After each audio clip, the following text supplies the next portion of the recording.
Alumnos, gracias por permitir que haga fuera de la hora de teoría. Muy bien, vamos a hacer sobre coqueluche y síndromes coqueluchoides, ¿no? El coqueluche tiene varios nombres. Eh, Tosquintosa, eh, en relación a que la tos paroxística que se presenta eh, se hace en salvas de quintas, ¿no? A veces en cuartas.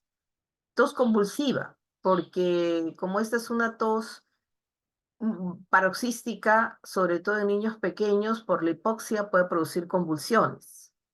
Pertusis también se le denomina, sobre todo en Francia y en Europa, porque el agente etiológico es la Bordetella pertussis.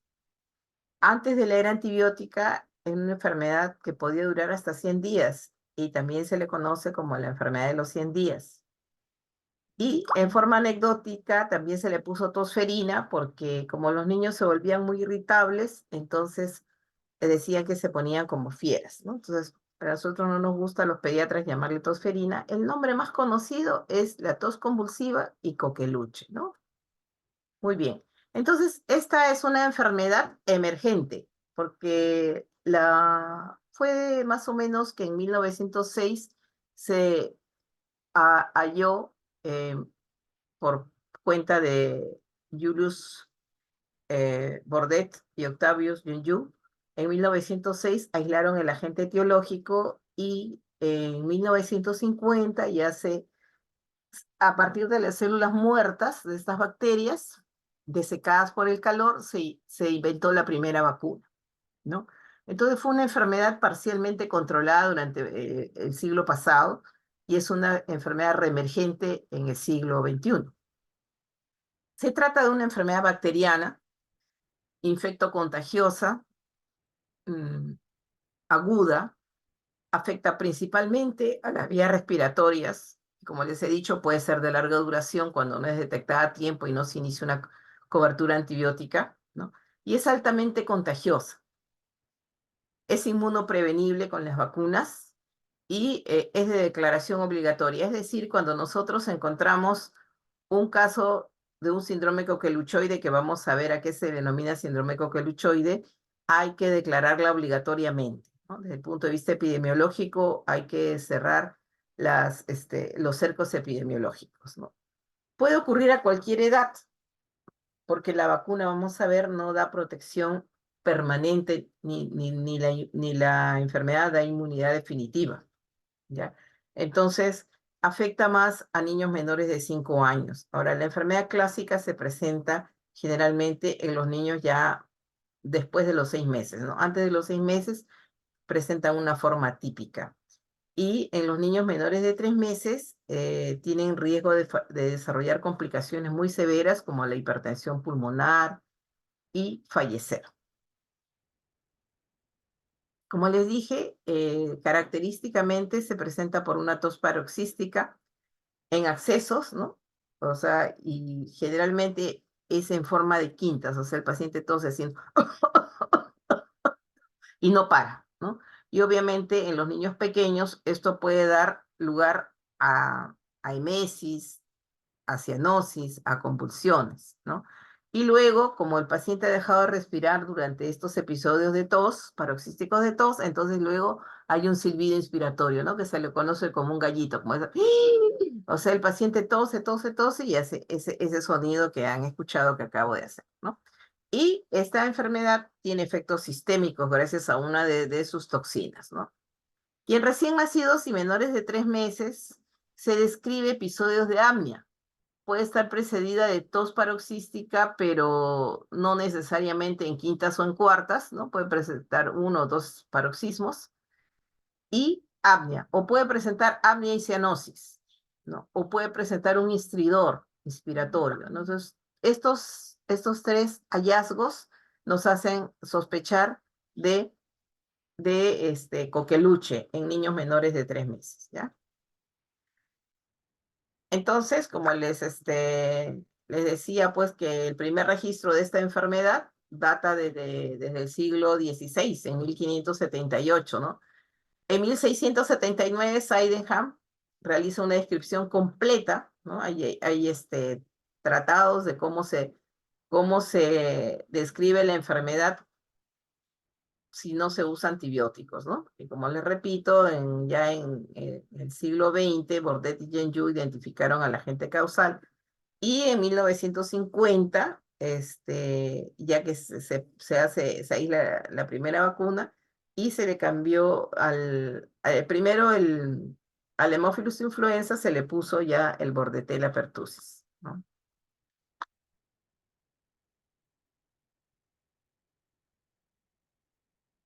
Ahora vamos a ver la definición de coqueluche. Coqueluche en realidad se le denomina a la infección bacteriana producida por el género Bordetella, ¿no? Y hay tres especies de Bordetella: la Bordetella pertussis, la parapertussis y la bronquiséptica, ¿no? Siendo la Bordetella pertussis el agente etiológico en más del 85-90% de los casos. ¿Y a qué le denominamos síndrome coqueluchoide? Es aún todo lo que es oide en medicina significa parecido, similar, semejante a. Entonces, el síndrome coqueluchoide también puede presentar tos paroxística o también puede presentar en niños pequeños estridor inspiratorio, apnea o cianosis, pero ya no es producida por la Bordetella pertussis, sino en lactantes y niños menores es producida por virus, ¿no? Encabezando la lista, el virus incitial respiratorio, que es el agente etiológico también de la bronquiolitis. En segundo lugar, puede ser los metaneumovirus, ¿no? Y los virus de la parainfluenza. Esos son los más frecuentes en la etapa de lactancia en niños pequeños. Y en niños ya preescolares y adolescentes, el síndrome coqueluchoide puede ser producida por bacterias atípicas como el Mycoplasma pneumoniae. También, desde el punto de vista de definición, tenemos que conocer lo que es bordetelosis, ¿no? Que es una afección respiratoria producida por el género Bordetella, pero solamente de tipo respiratorio, ¿no? Hay ausencia de manifestaciones sistémicas, puede ser totalmente asintomática o solamente con una tos o con paroxismos leves, ¿no? Y esto se puede presentar cuando el paciente ha sido vacunado y ha desarrollado parcialmente o ha tenido hay inmunidad parcial o ha tenido una enfermedad varios años antes, ¿no? Bueno, desde el punto de vista epidemiológico, la Organización Mundial de la Salud nos describe que se reportan a nivel mundial de 20 a 40 millones de casos, ¿no? Como les he dicho, es una enfermedad que todavía nos da problemas de salud pública y puede haber hasta 200.000 a 400.000 muertos, a pesar de la vacunación, ¿no? Ya en la actualidad ya la vacuna es una vacuna pertussis acelular, pero parece que la eficacia no es tanto como era las primeras vacunas, ¿no? Pero las primeras vacunas estaban asociadas a convulsiones, por eso es que se cambió la naturaleza de la vacuna. Ahora, en los países más desarrollados, sobre todo en los países occidentales, este problema se presenta más en niños adolescentes y en adultos jóvenes. A pesar de que el 80% de la población infantil a nivel mundial está vacunada, la enfermedad no se ha podido erradicar. Anteriormente a la vacuna, ¿no? Entonces era la primera causa de muerte por enfermedad transmisible en niños menores de 14 años, ¿no? Y aún sigue siendo una de las 10 principales de causas de muerte a nivel mundial en niños pequeños, ¿ya? Entonces es una enfermedad endémica, es decir, siempre la tenemos, pero a veces hay brotes, ¿no? En forma cíclica, entonces hay ciclos epidémicos. El último brote fuerte que nosotros hemos tenido ha sido en el 2012, pero cada 3 o 4 años en forma cíclica, ¿no? Se acumula una cohorte susceptible de que pueda otra vez dar un brote importante, ¿no? En los últimos años, los años de la pandemia, no hemos tenido brotes importantes, ¿ya? Pero recordemos que esta la del coqueluche es una enfermedad sumamente contagiosa. Cuando hay personas susceptibles, el 100% de los individuos que están susceptibles de contagio, ¿no? Y que están expuestos a las microgotas de los aerosoles a una distancia menos de 2 metros se contagian, desarrollan la enfermedad, ¿ya? No hay portadores crónicos en humanos, ¿ya? Y a pesar de que hay personas vacunadas en un domicilio, cuando se presenta un caso, entonces puede hasta el 50% de los habitantes del hogar se pueden contagiar, ¿no? Entonces, como les repito, es algo muy importante que ustedes tienen que recordar, que ni la enfermedad natural ni la vacunación completa brindan inmunidad completa o permanente contra la reinfección o la enfermedad. ¿Ya? Ahora, si nosotros tenemos el esquema completo, que lo vamos a ver más adelante, la protección de la vacuna comienza a disminuir 3 a 5 años después de la vacunación. Y después de 12 años ya no es nada seguro. Actualmente el principal reservorio, como les digo, son los adolescentes y los adultos jóvenes, ¿no? Que son los que contagian a los niños. El, entonces, esto es el agente etiológico, que la Bordetella pertussis es un cocobacilo gram negativo pleomórfico, aerobio estricto, inmóvil, no produce esporas y produce endotoxinas, carece de exotoxinas, ¿no? Y la Bordetella parapertussis es responsable del 5 a 10% de los casos, ¿no? El síndrome coqueluchoide, como les repito, puede ser producido por virus como el sincitial respiratorio, adenovirus, virus de la influenza y de la parainfluenza, enterovirus, bacterias atípicas como el Mycoplasma pneumoniae y Clamidia pneumoniae. Esto es más frecuente en preescolares y escolares. Y también en la época de la pandemia, el SARS-CoV-2 también tuvo manifestaciones en niños lactantes como si fuera un síndrome coqueluchoide. Ya. Este bacilo, ¿no? Que lo están viendo ahí en la mano, en su mano derecha, es este pequeño, ¿no? Es encapsulado, tiene crecimiento lento, y es un patógeno exclusivo del ser humano. Se puede cultivar, ¿no? En medios especiales, en el medio de Bordet y Yenju, que son medios enriquecidos con sangre, con proteínas, ¿no? Y las colonias demoran en crecer. Es de crecimiento muy lento. Más o menos recién se visualizan a los 2 o 3 días de haberlo sembrado, ¿no? Y en cambio los cultivos envejecidos ya puede tener bastante pleomorfismo, incluso puede adquirir una forma filamentosa. En cuanto a la patogenia, eso está relacionado a todos sus factores de virulencia, ¿no? Tenemos muchos factores de virulencia que hacen que el, esta Bordetella pertussis primero se produzca mecanismos patogénicos para poder adherirse bien al epitelio traqueobronquial, producir la destrucción del epitelio y luego puede invadir las toxinas, invaden el torrente sanguíneo, se produce la toxemia, no bacteriemia, sino toxemia, que es responsable de los síntomas sistémicos, ¿no? Entonces tenemos dentro de los más importantes los aglutinógenos fimbriales, ¿no? La hemaglutinina filamentosa, que están en las fimbrias, la pertactina, la citotoxina traqueal, las adinlatociclasas y el pertusinógeno o toxina pertussis. Todo se va a eliminar a través de la tos, ¿no? O sea, es un contagio a través de aerosoles por vía respiratoria.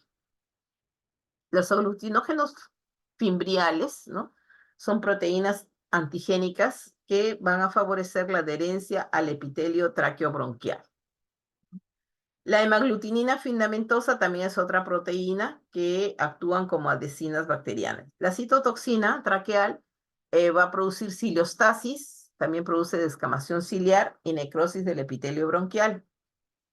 Y estas lesiones van a producir necrosis en el tejido, van a producir detritus que son responsables, también aumentan, otra de las toxinas va a producir incremento de moco, y que el moco se vuelve espeso, entonces junto a los detritos celulares y el moco denso, espeso, ¿no? Bien gomoso, es lo que hace que para eliminar la tos sea así muy difícil, por eso es que se presenten accesos paroxísticos, ¿no? Entonces la citotoxina traqueal junto a la toxina dermonecrótica, que es su principal mecanismo patogénico es destruir el tejido, ¿no? Y las pertactinas están involucradas en la necrosis de los tejidos, ¿no? Como dice acá, la bacteria no atraviesa las capas epiteliales y suele no producir bacteriemia, sino toxemia. La enilato ciclasa produce aumento de la secreción de fluido de mocos, ¿no?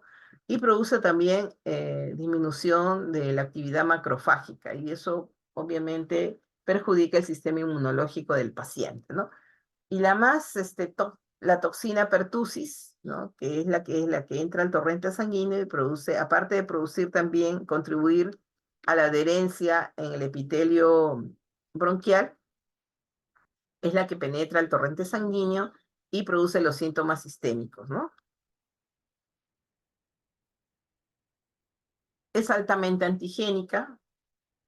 ¿Cuáles son los efectos sistémicos? ¿No? Característicamente va a producir leucocitosis a predominio de linfocitosis, ¿no? Produce una leucocitosis con reacciones leucemoides que pueden ir más de 20.000, eh, hasta 100.000 he visto yo, ¿no? De leucocitosis muy marcada. Obviamente esto ya produce, pues, daño severo a nivel dentro de los capilares, sobre todo a nivel pulmonar, y eso es lo que puede provocar la alta mortalidad. O sea, uno de los factores de gravedad es la leucocitosis muy marcada, ¿no? Ahora, nosotros podemos ver un hemograma característico del coqueluche, que es una leucocitosis más de 20.000, con linfocitosis, ¿no? Absoluta. También produce esta toxina, es responsable del hiperinsulinismo, por lo tanto, cuanto más pequeño es el niño, produce hipoglicemias, ¿no? Y las hipoglicemias pueden ser responsables de las convulsiones, al igual que la hipoxemia, ¿no? También produce lipogénesis, ¿no? Puede producir así rápidamente esteatosis hepática, aumenta la elevación del GMP cíclico. También produce daño en el sistema de conducción miocárdica y puede producir arritmias, y muchas veces las arritmias pueden ser mortales. Y también deteriora la capacidad fagocítica de los macrófagos y disminuye la inmunidad celular. Entonces ustedes ven que esta toxina, todas contribuyen al daño que produce la bordetela, ¿no? Pero esta es la responsable de la mayor parte de los, síntomas sistémicos, ¿no? Ahora, en cuanto al periodo de incubación, es variable, ¿no? En promedio dura de 7 a 10 días, pero puede ser tan corto, ¿no? 6 días hasta 20 días, ¿no? Entonces, entre 1 y 3 semanas es más o menos el periodo de incubación, ¿no? Y tenemos dos fases más o menos definidas, ¿no? La fase respiratoria y la fase sistémica, ¿ya?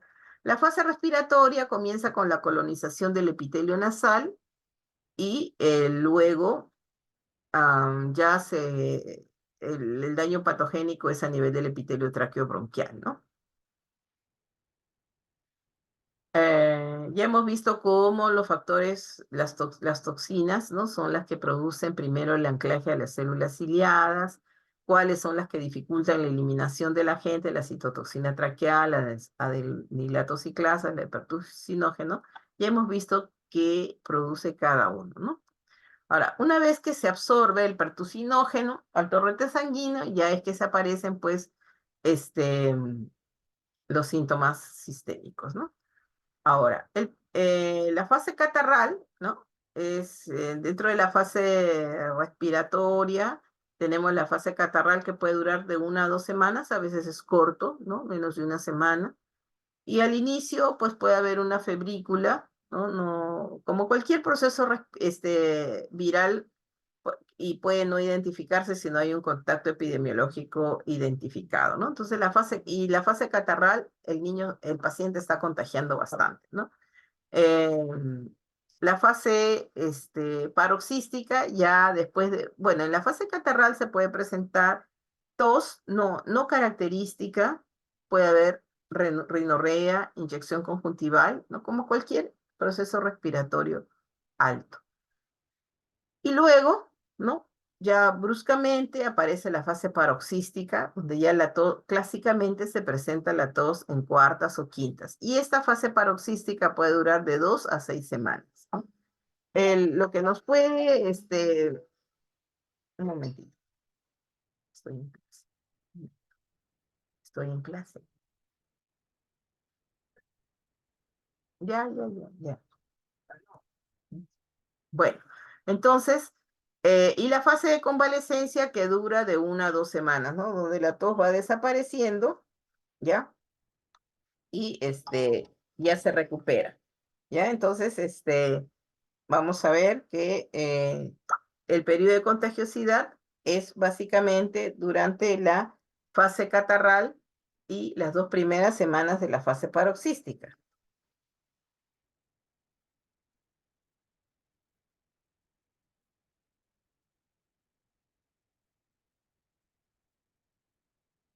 Un ratito, por favor, ¿eh?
Muy bien.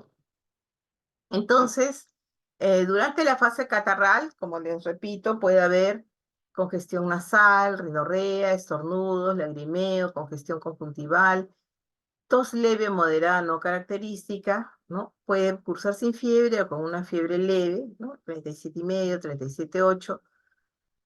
Y en niños pequeñitos puede pasar inaparente, ¿no? Y es la etapa de máxima contagiosidad.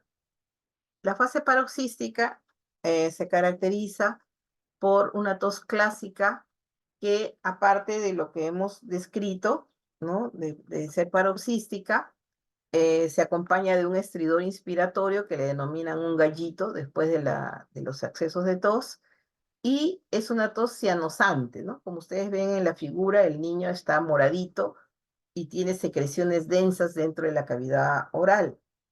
Entonces, después de estos episodios, obviamente el niño se esfuerza bastante en toser y se pone cianótico y luego puede presentar vómito. Incluso el vómito postusivo es uno de los criterios clínicos para sospechar en coqueluche.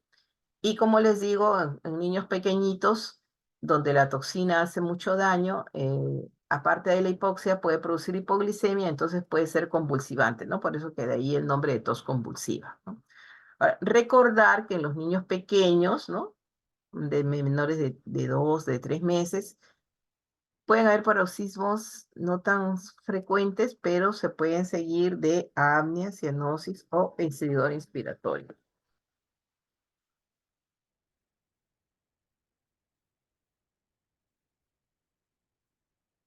La fase paroxística, este,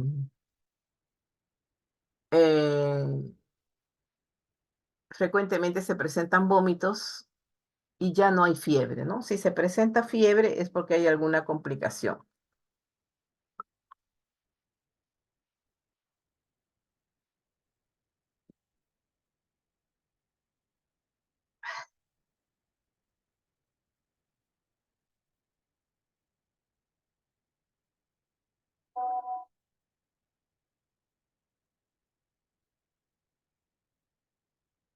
Entonces, durante los paroxismos, como ustedes ven, puede haber quemosis, ¿no? Puede haber congestión ocular, puede haber hemorragias, ¿no? Subconjuntivales, puede haber también petequias en toda el área facial, ¿ya?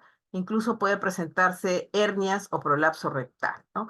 Em, los, si no se ha iniciado la cobertura antibiótica en la fase catarral, sino que no se ha identificado, ¿no? La fase paroxística, si ya se inicia el antibiótico, puede ser duradera, ¿ya? Hasta 4 a 6 semanas. Y la fase de convalecencia, como les digo, va desapareciendo poco a poco, ¿no? Ustedes ven este niño todo rubicundo, ya no se pone cianótico, se pone rubicundo, pero ustedes ven, si cuando ya le dan su clase, van a ver que allí la cara está llena de petequias, ¿no?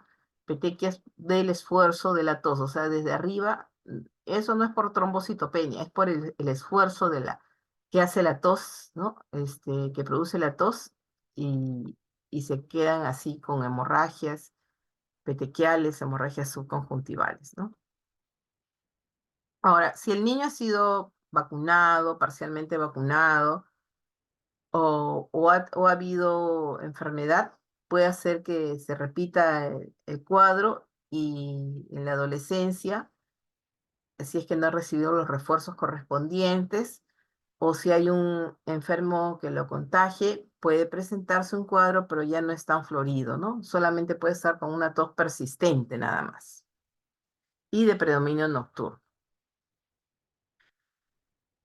Mm, es la tercera vez que le repito, ¿no? Porque son preguntas de examen, tanto del ENAM, del internado, de ingreso a la residencia, de que el coqueluche es atípico e inespecífico en niños menores de 3 meses, ¿no? Pueden producirse crisis de apnea, incluso eh, de tipo sincopal, ¿no? Y la mortalidad sí es muy alta, ¿ya? Cuanto más pequeño es el niño, la mortalidad es mucho mayor. Porque porque en relación a la invasión de la toxina pertussis, ¿no? Que producen marcada leucocitosis y que los lleva a hipertensión pulmonar, que a veces es refractaria al soporte ventilatorio, ¿ya? También pueden producirse otras complicaciones como neumonías, ¿no? Las convulsiones, encefalopatía hipóxica, puede haber sobreinfección bacteriana, o sea, como les dije, durante la fase paroxística ya no debe haber fiebre, pero si durante los paroxismos se presenta fiebre, entonces hay que sospechar de una sobreinfección bacteriana. Y la más común son las neumonías bacterianas, ¿no? La hipertensión pulmonar, ya les dije, ¿no? Relacionada generalmente cuando hay leucocitosis marcada, los pacientes presentan hipertensión pulmonar, ¿no? La hemorragia subconjuntival, sí por el esfuerzo, se presenta en casi todos los pacientes, ¿no? Y prolapso rectal, hernias, apneas y muertes, ¿no? Bueno, entonces, ¿quiénes desarrollan cuadros graves? Aquellos, aparte de los niños menores de 3 meses, ¿no? Los niños que han nacido prematuros, los pacientes que no tienen inmunizaciones, los pacientes que tienen alguna comorbilidad asociada, por ejemplo, un cardiópata, ¿no? Un paciente con una cardiopatía congénita, el cuadro se hace más grave. El paciente que tiene enfermedades neurológicas como la parálisis cerebral o que tiene enfermedades pulmonares, ¿no? Pacientes con fibrosis quística, pacientes con bronquiectasias, ¿no? Entonces pueden desarrollar enfermedades muy severas. Bueno, el diagnóstico, quien ha visto a un paciente con tos convulsiva o coqueluche nunca se olvida, ¿no? Esos paroxismos son imborrables, ¿no? De la memoria. Entonces, clínicamente, nosotros tenemos que sospechar cuando es una tos paroxística característica, ¿no? Desde el punto de vista, tenemos que hacer la investigación epidemiológica y si descubrimos que el paciente tiene una inmunización incompleta o ha pasado y no ha recibido refuerzos o ya pasó muchos años, entonces también consideramos que es un caso sospechoso y obviamente cuando hay un contacto epidemiológico identificado, ¿no? En cuanto a los exámenes de laboratorio, sí eh, son colaborativos, ¿no? Tenemos el hemograma característico, que es leucocitosis marcada con linfocitosis. El gol estándar es el hallazgo del germen, ¿no? El aislamiento de la Bordetella pertussis en hisopado nasofaringeo ¿no? En los medios de Bordet y Genju, y esos hay que tomarlos con unos hisopos de alginato de calcio, ¿no? Y como les dije al inicio, la bordetela es de crecimiento lento, entonces hay que esperar por lo menos 3 días, ¿ya? Entonces, si nosotros necesitamos el examen rápido, podemos hacer otras pruebas más modernas, que son el hisopado nasofaringeo para inmunoinflorescencia directa y la reacción en cadena de polimerasa para bordetela, ¿no? Es- si necesitamos tomar una radiografía de tórax, vamos a encontrar los hallazgos característicos, que son el corazón velludo, corazón peludo, ¿no? Que vienen a ser infiltrados periliares que están circunscritos a la silueta cardíaca. Bueno, la PCR se realiza en aquellos casos que haya criterios epidemiológicos que sean sospechosos, también por la clínica. O sea, ¿cuáles son los criterios epidemiológicos, no? Que haya un contacto familiar cercano o en el colegio, en su entorno cercano, digamos, ¿no? Y que ya haya sido confirmado. Ese es un caso altamente sospechoso, ¿no? Y que el paciente pueda tener también inmunofluorescencia directa positiva y cultivo negativo, ¿no? Entonces, en estos pacientes se les puede hacer la PCR. Lo que pasa es que la PCR, la reacción en cadena de polimerasa, es bastante costosa, ¿no? Pero tiene 2 a 3 veces más sensibilidad que el cultivo cuando ya la tos tiene más de 3 semanas o ya se inició cobertura antibiótica, ¿no? Y la especificidad puede ser reducida por contaminación o al detectar pacientes colonizados por Bordetella pertussis en el tracto respiratorio superior. La inmunofluorescencia directa también contribuye, pero ahí son 44% de falsos positivos, ¿no? Tiene una sensibilidad del 60%, pero una especificidad del 98%. Si ambas técnicas, la inmunofluorescencia directa y la PCR, se hacen juntas, podemos potenciar nuestras posibilidades de éxito, ¿no? Y obviamente, pues, el cultivo a través del hisopado nasofaríngeo en, es el más fidedigno, digamos, ¿no? Ahora, desde el punto epidemiológico, llamamos caso sospechoso cuando el paciente tiene tos al menos 2 semanas, con características de paroxismos, cuando siga de la tos de un estridor inspiratorio, cuando el vómito postusivo, haya un vómito después de la tos sin otra causa aparente, cuando la tos dura menos de 2 semanas, pero sí tiene las características de ser paroxística, y cuando se presenta en los menores de 3 meses apnea o cianosis o instridor inspiratorio. El caso confirmado ya es un caso sospechoso, que es el hecho de alguna forma se ha confirmado por laboratorio o por cultivo, ¿no? El caso compatible o clínico es el caso sospechoso que no se pudo demostrar asociación epidemiológica o confirmación por laboratorio, ¿no? Contacto, denominamos a cualquier persona que ha estado en contacto expuesto al paciente, al caso índice, ¿no? Durante la fase catarral y las primeras fases del periodo paroxístico. En el caso del paciente que ya ha iniciado cobertura antibiótica, se consideran que las 3 primeras semanas pueden ser las del periodo de mayor contagiosidad, ¿no? Y los contactos familiares son los miembros del grupo familiar que duermen bajo el mismo techo. Y también podemos tener los contactos al personal de salud, ¿no? Que también se puede contagiar. Por eso es que a veces aquellas personas, ¿no? ¿Quiénes son los que pueden contagiar al niño? Los padres, ¿no? Cuando no se han revacunado. Por eso es que se recomienda que cuando las parejas se van a casar y deciden tener niños, se haga su refuerzo prenupcial. Los hermanos adolescentes, ¿no? Cuando no recibieron su vacunación de refuerzo en la etapa del adolescente. Y los hermanos menores, escolares o preescolares, que no hayan recibido vacunas completas. Y en los adultos mayores, que tampoco, ustedes han visto ya que pasados los 12 años ya no hay protección adecuada, ¿no? Entonces, cuando hay algún brote, se recomienda que se vacunen con la vacuna pertussis celular las personas mayores de 60 años, en quienes también el cuadro puede ser muy grave, ¿no? Entonces, los contactos que tienen riesgo son los lactantes menores de 1 año, independiente de su estado vacunal. Los lactantes hasta los 2 años con esquema de vacunación menor a 3 dosis y las mujeres embarazadas en el último trimestre, ¿no? Son contactos con riesgo, porque en las mujeres se puede presentar el parto prematuro y pueden contagiar al niño apenas nace y entonces tenemos pues que el binomio madre gestante con su niño recién nacido son personas de mucho riesgo de desarrollar enfermedad grave, ¿no? Los adultos mayores de 65 años y los adultos y niños con afecciones cardiopulmonares crónicas, con capacidad funcional limitada, con cardiopatías congénitas o adquiridas, con hipertensión pulmonar, con sobrecarga de corazón derecho, con miocardiopatía coronaria del adulto, ¿no? Con fibrosis quística, con secuelas. Por ejemplo, ahora hay muchos pacientes que tienen secuelas de la infección por el SARS-CoV-2, ¿no?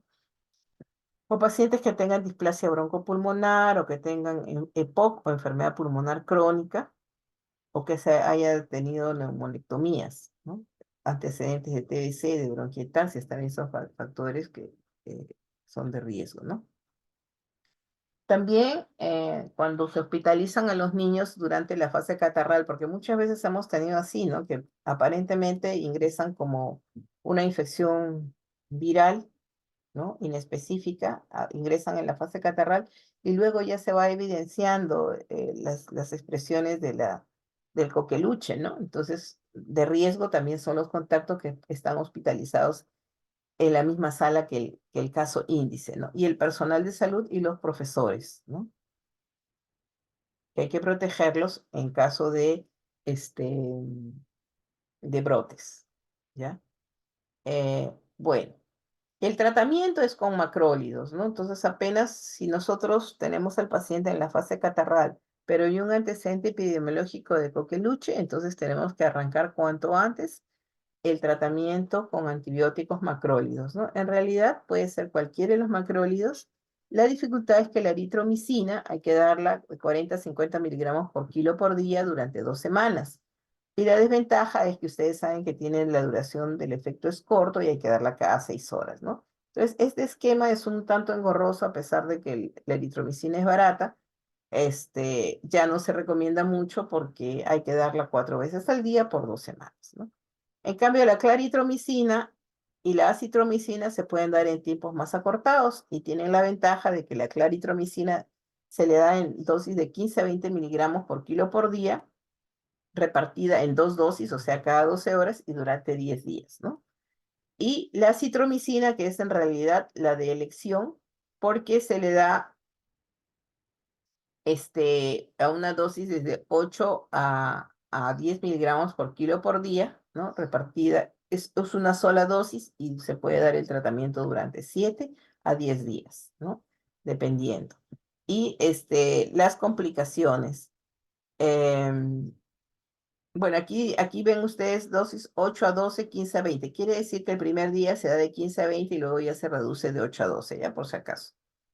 Entonces, y el tratamiento de las complicaciones, obviamente, si hay neumonía, si hay hernias, si hay convulsiones, o sea, los pacientes que presentan apneas, los pacientes que han convulsionado, los pacientes que presentan neumonía, esos pacientes tienen que ser manejados en UCI, ¿no? El tratamiento de sostén es la hidratación adecuada. Al niño hay que, o sea, paroxismos se puede desencadenar por el llanto, se pueden desencadenar también por un estímulo intenso. O sea, por ejemplo, se tiene que dejar a los niños que descansen tranquilos, ¿no? Si son pequeñitos, más o menos, y la madre le puede dar de lactar, porque a veces los episodios son los accesos muy frecuentes, entonces la madre no le puede dar de lactar. Si tiene menos de 6 meses, se tiene que sacar la leche y colocarle una sondita y dársela cada 2 horas, 2 horas y media, para que el niño no llore de hambre y no se exacerben los paroxismos, ¿no? Ahora, cuando el niño comienza a toser, hay que levantarlo al niño de la cama, ponerlo sobre el regazo de la mamá, obviamente con todas las medidas de bioseguridad. La mamá tiene que estar protegida con su mandil y su mascarilla, y porque si no la mamá puede ser contagiada. del niño, si es que no se contagió de la mamá, ¿no? Entonces puede ser, de repente el niño se contagió de papá y la mamá es la que lo cuida en el hospital, entonces tenemos que proteger a la mamá que no se contagie para que no nos contagie a otros pacientitos. Muchas veces hemos tenido brotes en el 2012, así, ¿no? Brotes en el mismo hospital, dentro de los pacientes que están hospitalizados en la sala donde hay un caso índice. Entonces hay que tener mucho cuidado. Entonces, la mamá lo carga, ¿no? Y si el paciente durante los accesos se le pone el oxígeno cercano, a veces los niños se ponen irritables, porque de ahí el nombre de tosferina, ¿no? Por la hipoxia se ponen irritables y se arrancan la cánula del oxígeno, entonces hay que ponerle el oxígeno con mascarita, ¿no?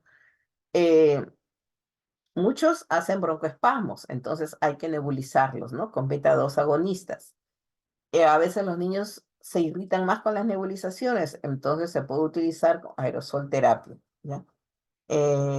Y el tratamiento, o sea, eso es una buena hidratación, una nutrición adecuada, ¿no? Si el niño tolera la vía oral, puede ser directamente la lactancia materna, sus alimentos fraccionados, su dieta suave, blanda y fraccionada y cargarlo durante los accesos de tos. Si necesita oxígeno, se le coloca, se le aspira secreciones, ¿ya?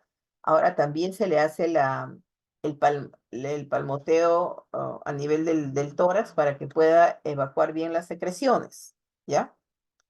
El capotaje y drenaje de secreciones también es muy importante. Entonces, hidratación, alimentación, nutrición adecuada, la terapia física, ¿ya? La oxigenoterapia cuando lo requiere. ¿Y qué pacientes van a UCI? Los pacientes menores de 3 meses definitivamente tienen que estar en UCI porque se pueden complicar. Los pacientes que tienen hiperleucocitosis, los pacientes que han presentado convulsiones, los pacientes que tienen apneas, los pacientes que tienen comorbilidades, o sea, todos aquellos que puedan desarrollar una enfermedad grave. ¿Ya? ¿Alguna pregunta hasta aquí del tratamiento? ¿Todo claro? Sí, doctora, todo claro. Muy bien, seguimos. La prevención es muy importante porque como les dije al inicio, es una enfermedad infecciosa inmunoprevenible. O sea, nosotros podemos hacer bastante prevención, ¿no? Entonces, ¿a quiénes está indicada la vacuna? El esquema de vacunaciones del Ministerio de Salud nos dice que tenemos que vacunar los niños de 2, 4 y 6 meses dentro de la vacuna pentavalente, que está la difteria, pertussis y tétanos, ¿no? Y además tiene la vacuna contra la hepatitis B y la vacuna contra el hemófilos influenza, ¿no? Entonces, dentro de la pentavalente vamos a administrar las 3 dosis al segundo, cuarto y sexto mes. La primera dosis de refuerzo se hace a los 18 meses, o sea, a un año después de la última dosis, ¿ya? Y obviamente se le pone ya la difteria, la pertusis celular y el tétanos, o sea, a los 18 meses. Y a los 4 años, o sea, antes que ingrese a la etapa del colegio, se hace la segunda dosis de refuerzo, ¿ya? Hasta ahí son 5 vacunas. Con esto se trata de proteger más o menos hasta un 90%, ¿no? Da una inmunoprotección hasta el 90-91%, ¿no? Si solamente cumple con los esquemas de 6 meses, o sea, 2, 4 y 6 meses, se supone que un 50% está protegido. Si recibe a los 18 meses su primer refuerzo, más o menos tiene un 70% de protección. Pero si cumple con sus 5 dosis hasta el ingreso a la etapa al colegio, antes de ingresar al colegio, entonces se supone que hay protección hasta del 91%. Y luego hay que revacunar en la etapa de la adolescencia, ¿no? A los 18, o sea, 12 años después de la segunda dosis, ¿no? Máximo 12 años después, 16, 18 años hay que revacunarlos. Y después, como les he dicho, se recomiendan cuando las parejas se van a casar un refuerzo, ¿no? De la pertusis celular cuando la madre está gestando, ¿no? Y ya a partir del séptimo mes de gestación. Y bueno, acá vemos pues las edades, ¿no? El lactantito, el niño antes preescolar y los refuerzos a los adolescentes y gestantes y a las personas mayores. Jesús, estoy en clase, te devuelvo una llamada, ¿ya? Ya, chao. Muy bien. Creo que con esto hemos terminado. Les agradezco su atención y si tienen alguna pregunta, por favor.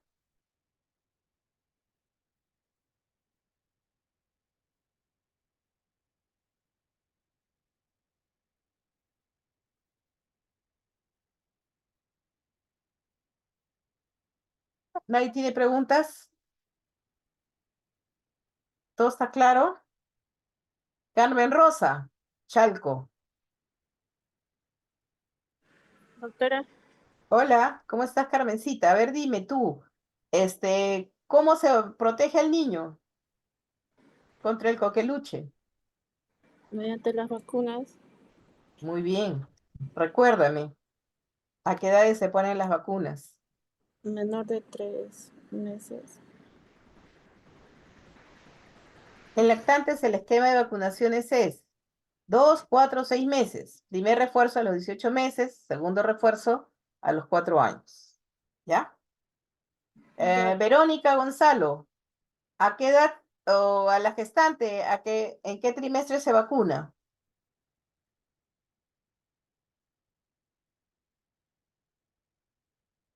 Verónica,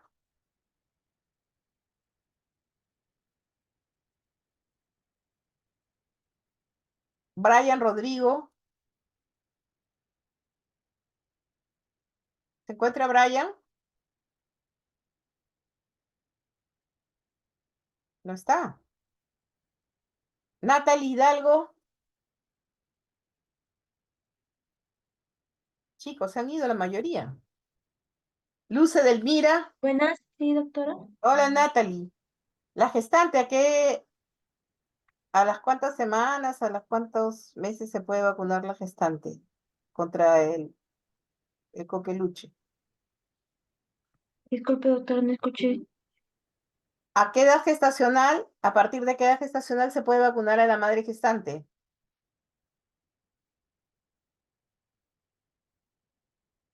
A partir de los 7 meses. O sea, son cositas que ustedes las tienen que ir grabando, por favor, ¿ya? Juan Rodríguez. Juan Rodríguez se encuentra.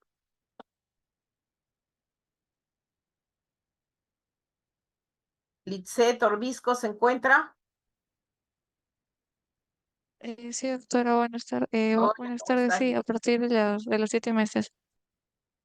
Ya, muy bien. Sí, ya lo hemos repetido. Muy bien. Pero a ti te iba a preguntar cómo se presenta el cuadro del coqueluche en los niños menores de 3 meses.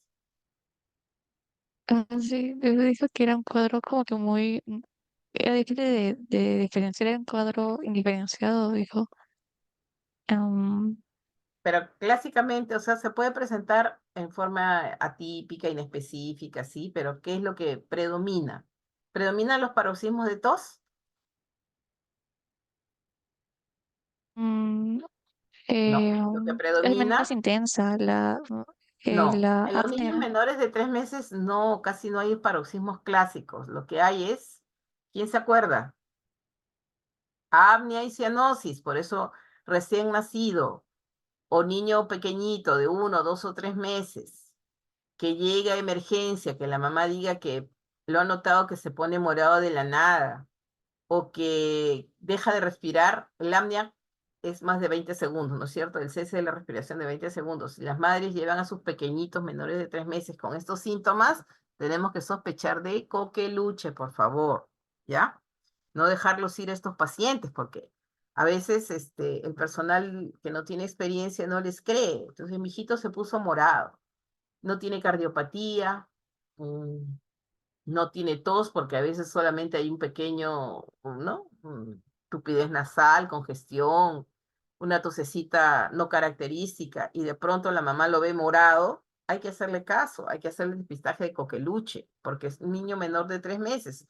Se supone que se inició su esquema a los 2 meses, ¿no? Todavía no está protegido, tiene una sola dosis de vacuna, ¿ya? Entonces, niño que llegue a emergencia, cianótico o con amia, sospecha o que tenga estridor inspiratorio, ¿no? Que de pronto comience, ¡ih! ¿No? Un estridor así, único, también son criterios para sospechar en coqueluche. Por favor, no se olviden, ¿ya? Cecilia, Cecilia Huerta, ¿Encuentra Cecilia?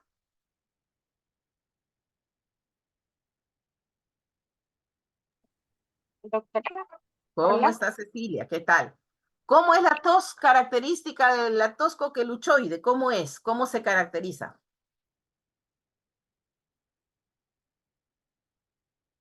¿Cuáles son las características de la tos coqueluchoide? Sí, doctora, era una tos tipo, esto, una tos continua, casi, Mm, mm, de repente no la llamamos continua, es una tos en accesos o paroxismos, ¿ya? La clásica tos coqueluchoide, ¿cuántos paroxismos presenta? no sé, eran ¿Cuatro? más de 5, Cuatro doctora. o cinco, ¿no? Por eso se denomina la tos quintosa, porque generalmente son 5 paroxismos de tos, 4 o 5, ¿ya? Por eso se denomina tos quintosa, ¿ya? Muy bien, entonces es una tos paroxística. ¿Qué otras características acompañan a la tos coqueluchoide? Aparte de los paroxismos.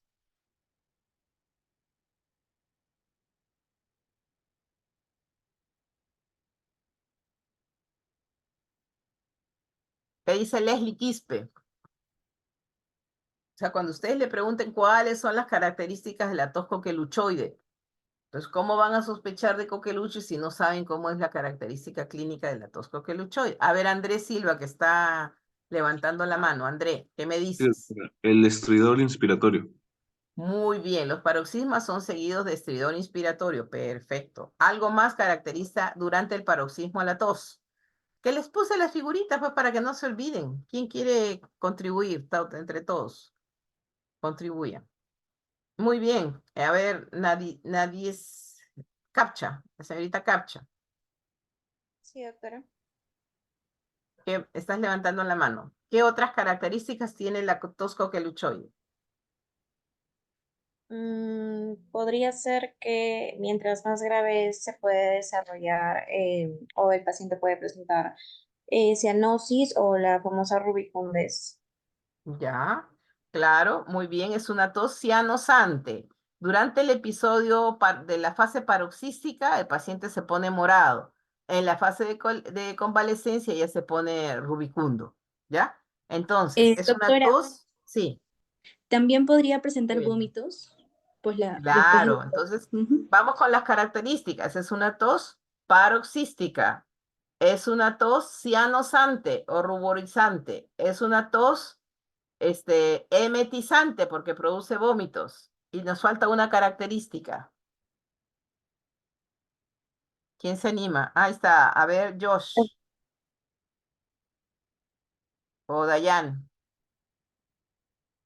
¿Qué nos falta? Josh o Dayan, que quiere, están levantando la mano. Dayan Liviak. Es una tos convulsivante, ¿no es cierto? Entonces son sus características: paroxística, cianosante, emetizante y convulsivante, ¿ya? Y la quinta característica es que es seguida de un estridor inspiratorio marcado. Muy bien. A ver, Shirley. ¿Está Shirley Osco? Sí, doctora. Shirley. ¿A las cuántas semanas se produce la bacteriemia producida por la Bordetella pertussis?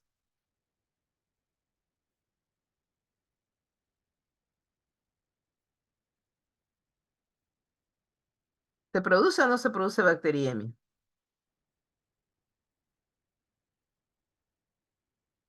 No se produce. Hemos estado repitiendo que la enfermedad se produce por los factores de virulencia, ¿no? Por aquellas proteínas antigénicas que le permiten adherirse al epitelio traqueobronquial por todas las adhesinas, ¿ya? El fibrinógeno, los aglutinógenos fimbriales, ¿no?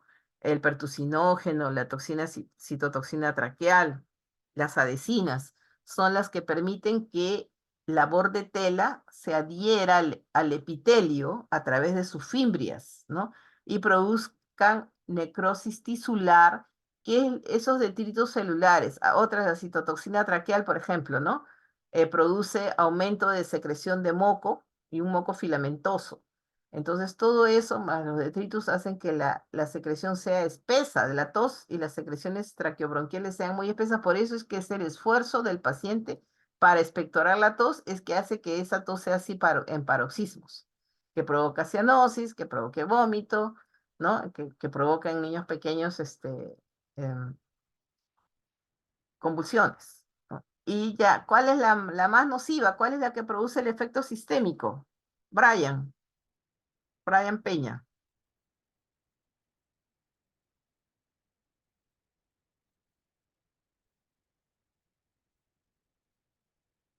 ¿Quién se anima a decirme? ¿Quién levanta la mano? ¿Quién dice yo atendí bien y sé que esta es la que produce los efectos sistémicos? ¿Quién está levantando la mano?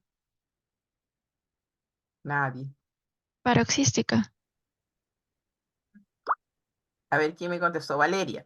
Valeria, lo que se produce, no, es la toxina pertussis o pertusinógeno, ¿ya? Es la toxina que invade el torrente sanguíneo y es la que produce los efectos sistémicos como hipoglicemia, convulsiones, disminución de la inmunidad, arritmias, ¿ya? Adiposis hepática. Entonces es la toxina pertussis o pertusinógeno, ¿ya? No olvidarse. Bueno, yo creo que conociendo el cuadro clínico, la epidemiología, cuáles son los factores de riesgo, de severidad, eso ya sería lo último que, a ver, ¿quién quiere decirme en quiénes es más grave el coqueluche, aparte de la edad? Los extremos de la vida lo hacen más grave, ¿no? Los niños más pequeños y los ancianos mayores de 65 años.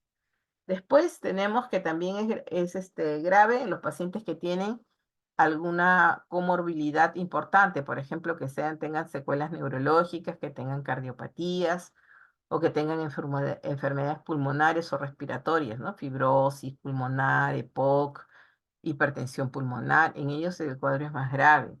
Y pacientes pequeñitos, ya hemos dicho que el paciente menor de 3 meses puede morir si enferma de coqueluche. Es muy grave en pacientes que tienen antecedentes prematuridad, ¿ya? Esos son los factores que hacen de riesgo, de severidad. Muy bien. ¿Alguna otra pregunta? Sebastián, Dígame, doctora. la lista. En un momento se lo mando, doctora. Ya. Bueno, si no tenemos más preguntas, ¿no? Les agradezco su atención y nos despedimos. ¿Ya? Ya, chicos, no se vayan todavía, voy a tomar pantallazo a la. Gracias. Alguien me escribió por el chat. No se vayan. Ah, ya. Ah, Janis, que me decía que es una tos convulsivante. Muy bien, sí. Ya. Muy bien. Entonces, toma la lista, por favor. Sí, sí. Por- eh,